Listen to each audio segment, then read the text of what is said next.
13 जनवरी 2006 दोपहर 12:38 पर अर्जेंटीना की कैपिटल ब्यूनोस एरीज में पुलिस कंट्रोल रूम में एक कॉल आता है। कॉल बैंक कोरियो बैंक से था और कॉल करने वाला शख्स काफ़ी घबराया हुआ था। वो बताया है कि करीब 5 मास रॉबर्स हथियारों के साथ बैंक में घुस चुके हैं और उन्होंने अंदर मौजूद 23 एम्प्लॉइज और कस्टमर्स को होस्टेज बना लिया है। ये सुनते ही पुलिस कंट्रोल रूम में हड़कंप मच जाता है। शहर के इतने पॉश इलाके में इस तरह की वारदात पुलिस की इमेज पर एक बड़ा डेंट साबित हो सकती थी, इसलिए पुलिस बिना एक सेकंड गवाए फौरन एक्शन लेती है।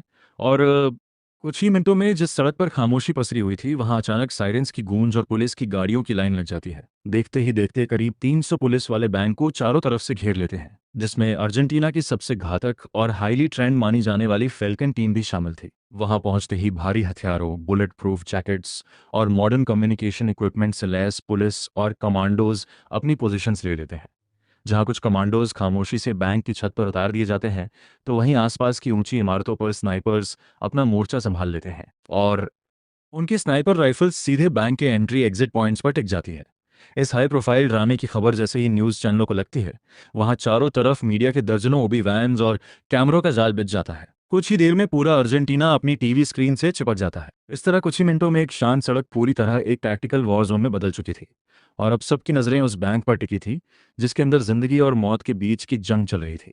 बैंक के अंदर हर गुजरते सेकंड के साथ होस्टेजेस की जान पर खतरा बढ़ता जा रहा था, क्योंकि लुटेरों ने बंदूक की नोक पर हर होस्टेज को जमीन पर लिटा रखा था। एक रॉबर जिसने ग्रे सूट पहन रखा था, वह इस बात से काफी गुस्से में आ जाता है कि पुलिस ने उन्हें चारों तरफ से घेर लिया है और किसी भी समय पुलिस उनके ऊपर सरप्राइज अटैक कर सकती है। ऐसे में जब पुलिस की तरफ से एक नेगोशिएटर माइक्रोफोन के जरिए रॉबर्ट से बात करने की कोशिश करता है, तो अंदर से वही ग्रे सूट वाला चोर रिसोन करता है। वो अपना नाम वॉल्टर बताता है और गुस्से में चिल्लाते हुए वार्निंग देता है कि छत पर तैनात स्नाइपर्स को तुरंत हटाया जाए, वरना वो एक एक करके सभी होस्टेजेस को मारना शुरू कर देगा। पुलिस के पास उसकी बात मानने के अलावा कोई विकल्प नहीं बचता, क्योंकि कुछ साल पहले एक ऐसी ही होस्टेज सिचुएशन में पुलिस फायरिंग में रॉबर्ट्स के साथ साथ होस्टेजेस भी मारे गए थे और पूरा मामला नेशनल स्कैंडल बन गया था। उस गलती को दोहराने का जोखिम इस बार कोई नहीं लेना चाहता था। इसके बाद पुलिस उससे लगातार अपील करने लगती है कि वो और उसके साथी होस्टेजेस को छोड़ दें और बदले में उनकी जो भी डिमांड होगी वो मान ली जाएगी। वॉल्टर की आवाज़ में भी अब घबराहट साफ झलक रही थी। वह शुरू में थोड़ा हिचकिचाता है, लेकिन गुडविल दिखाते हुए वो बैंक के एक गार्ड को छोड़ देता है। बाहर आते ही गार्ड अंदर मौजूद रॉबर्स की पूरी स्थिति पुलिस को बता देता है। वो बताता है कि सभी रॉबर्स के पास बंदूकें और बम है, लेकिन वो अब पुलिस को देखकर घबराए हुए हैं। इसके बाद पुलिस के कहने पर रॉबर्स दो और होस्टेज को रिलीज कर देते हैं।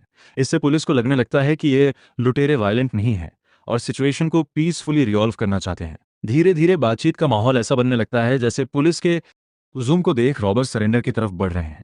उनकी बातों से यही लग रहा था कि शायद उन्होंने ये रॉबरी करके बहुत बड़ी गलती कर दी है।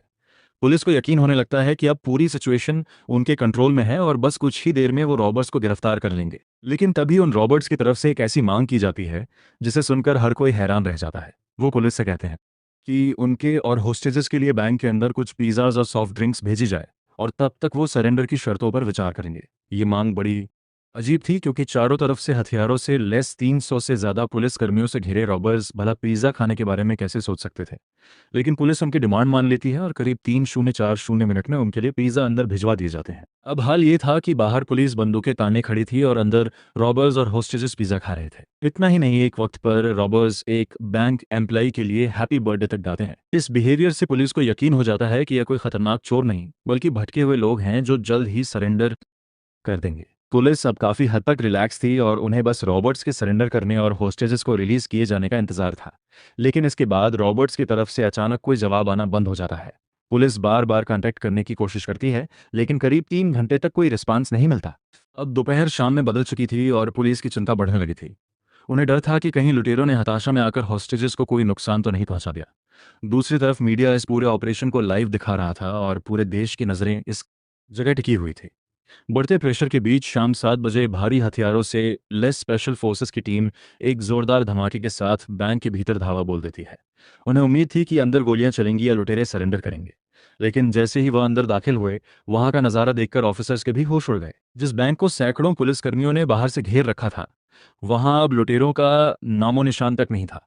सभी होस्टेजेस एकदम सही सलामत थे और उन्हें खरोच तक नहीं आई थी, लेकिन चोरों का कोई अता पता नहीं था। ऐसा लग रहा था मानो उन्हें जमीन खा गई हो या आसमान निकल गया हो।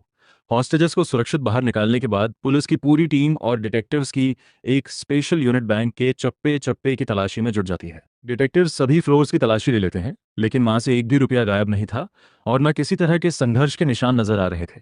ऐसे में सवाल ये था कि अगर ये लुटेरे यहाँ से कुछ लूट कर नहीं ले गए और ना ही किसी होस्टेज को कोई नुकसान पहुंचाया तो वह यहाँ क्या करने आए थे। इसका जवाब जल्दी ही मिलने वाला था। जब डिटेक्टिव्स तलाशी लेते हुए बैंक के बेसमेंट तक पहुंचे तो वहां जो कुछ दिखा उसने पूरी टीम को सन्न कर दिया।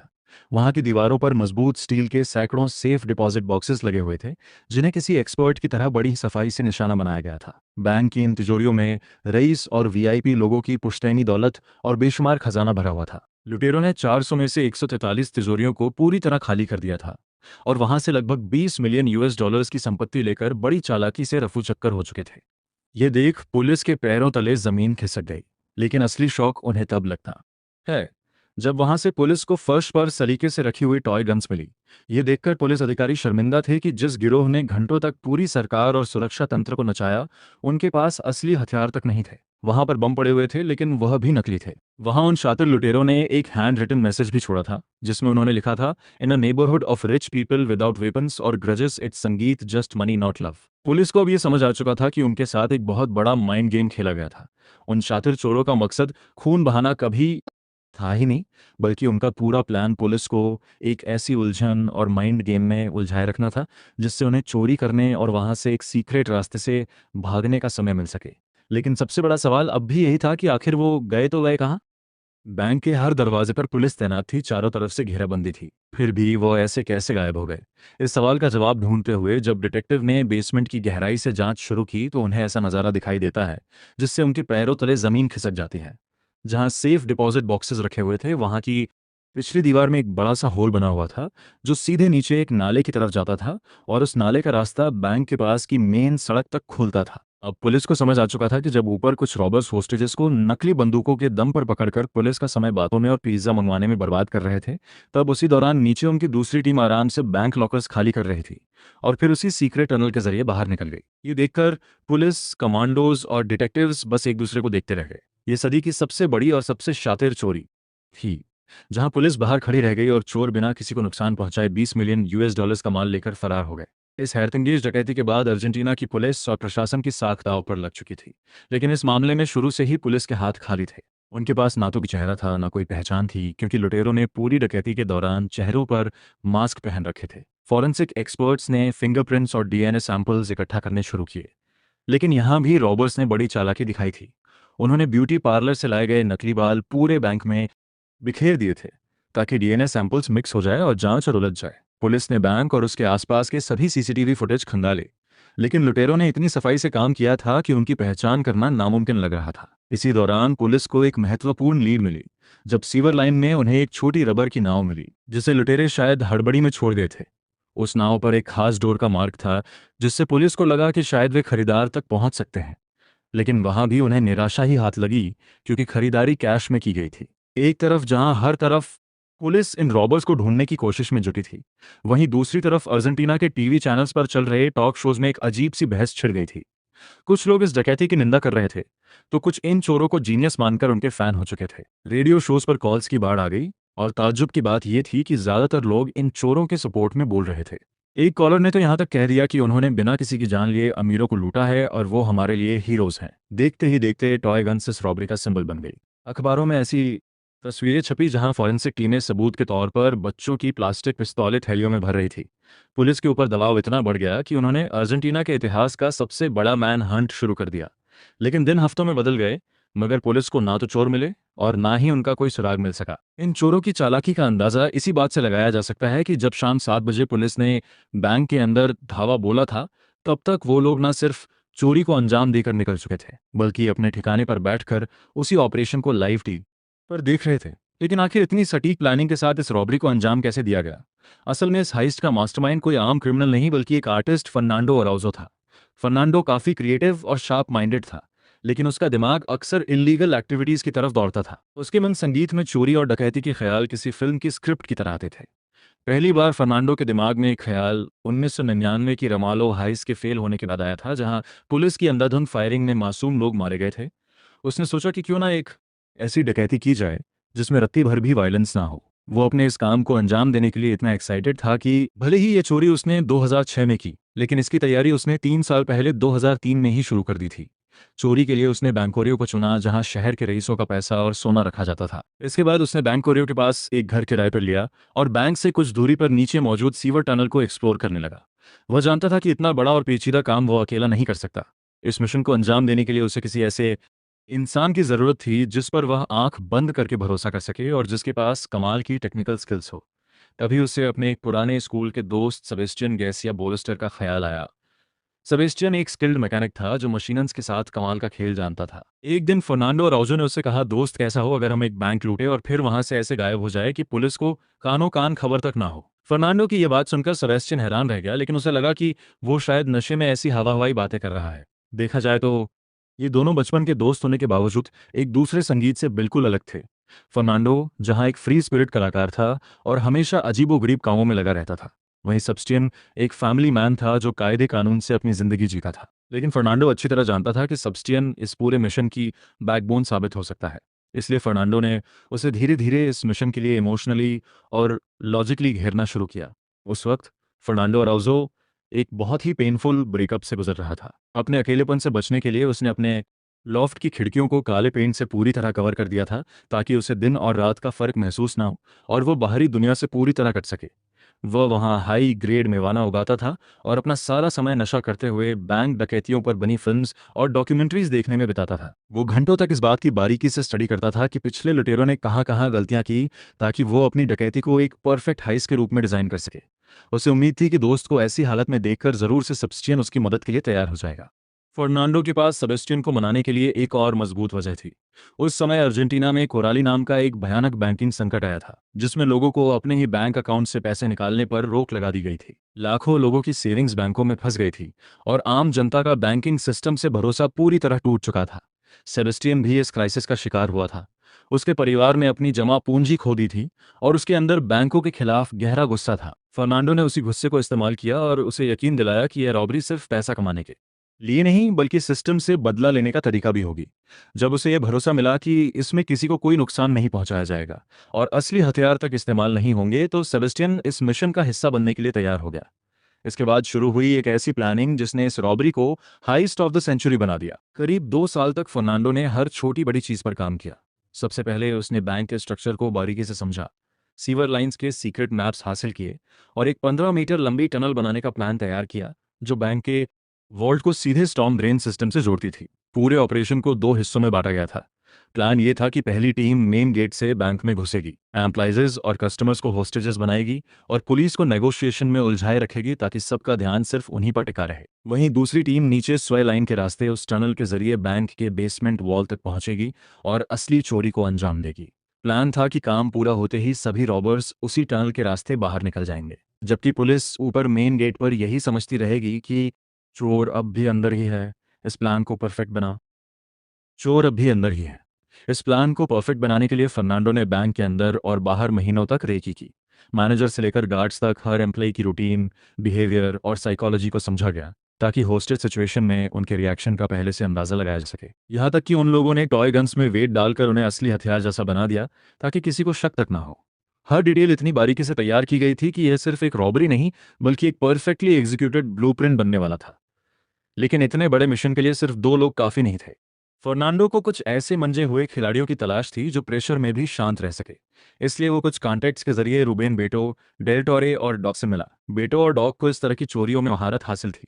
ये दोनों 80 और 90 के दशक के मशहूर सुपर बांदा गैंग के मेंबर रह चुके थे। इसके बाद प्लानिंग में एंट्री हुई लुइस मारियो विटिट सेलेनस की, जिसे इस काम के लिए खासतौर पर चुना गया था। विड एक शातिर चोर होने के साथ साथ एक्टिंग का बहुत शौकीन था।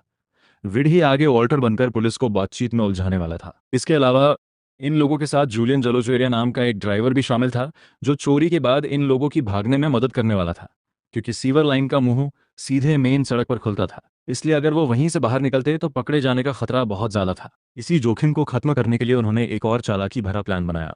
उन्होंने अपनी वैन के नीचे एक होल कर दिया और तय किया कि भागते वक्त जूलियन उस वैन को ठीक सुअर के ढक्कन के ऊपर खड़ा करेगा ताकि सभी रॉबर्स सीवर से निकलकर सीधे वैन के अंदर आ जाए और बिना किसी की नजर में आए वहां से फरार हो सके। अब प्लान तो तैयार था, लेकिन सबसे जरूरी काम अब 15 मीटर लंबी टनल बनाने का था जो बैंक और सीवर लाइंस को जोड़ सके।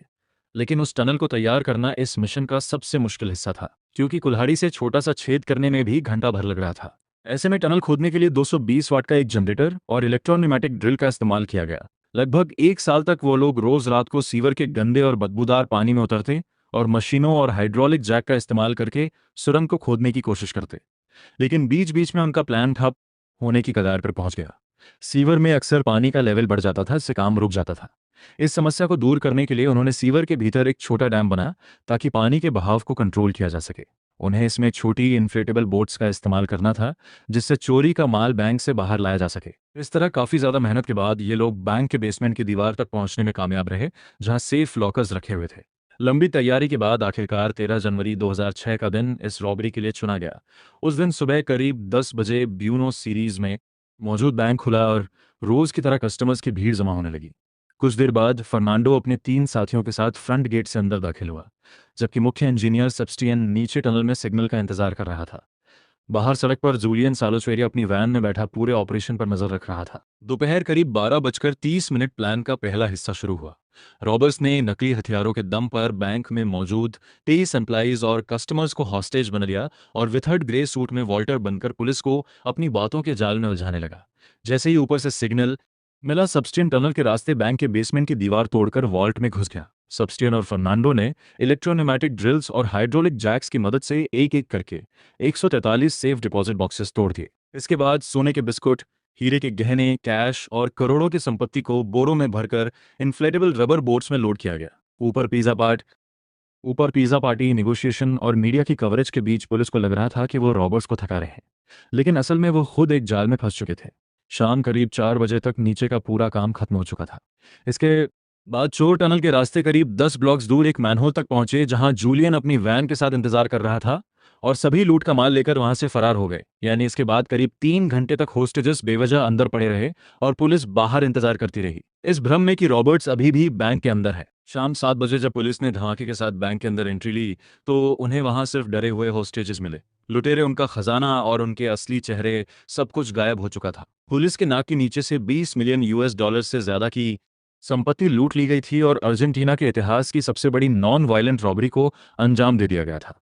इसके बाद पुलिस ने उन चोरों को पकड़ने में एड़ी चोटी का जोर लगा दिया, लेकिन चोर हाथ नहीं आ सके। कई हफ्तों तक सैकड़ों विटनेसेस और हजारों घंटे के CCTV फुटेज का एनालिसिस किया गया, लेकिन कोई फायदा नहीं हुआ।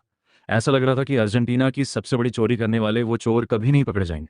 लेकिन कहते हैं ना कि कोई भी जुर्म तब तक परफेक्ट होता है जब तक उसमें जज्बात शामिल ना हो। वो चोर पुलिस से तो बच निकले, लेकिन वो अपनों के धोखे से नहीं बच पाए। एक दिन एक महिला पुलिस के पास पहुंचती है और बताती है कि वो बैंक रियो हाइस के बारे में जानती है। पुलिस को पहले तो यकीन ही नहीं होता कि जिन रॉबर्स की तलाश में उन्होंने दिन रात एक कर दिए और कहीं से उन्हें कोई सुराग नहीं मिल सका, तो उनके बारे में इस महिला को कैसे कुछ पता होगा।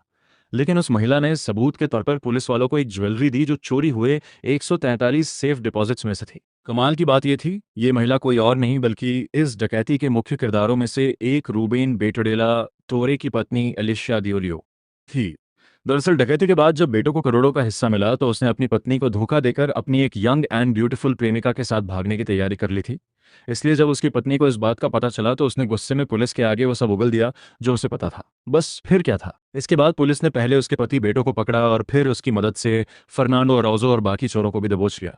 गिरफ्तारी के बाद जब मामला कोर्ट में गया, तो अर्जेंटीना के लीगल सिस्टम के सामने एक अजीब स्थिति खड़ी हो गई।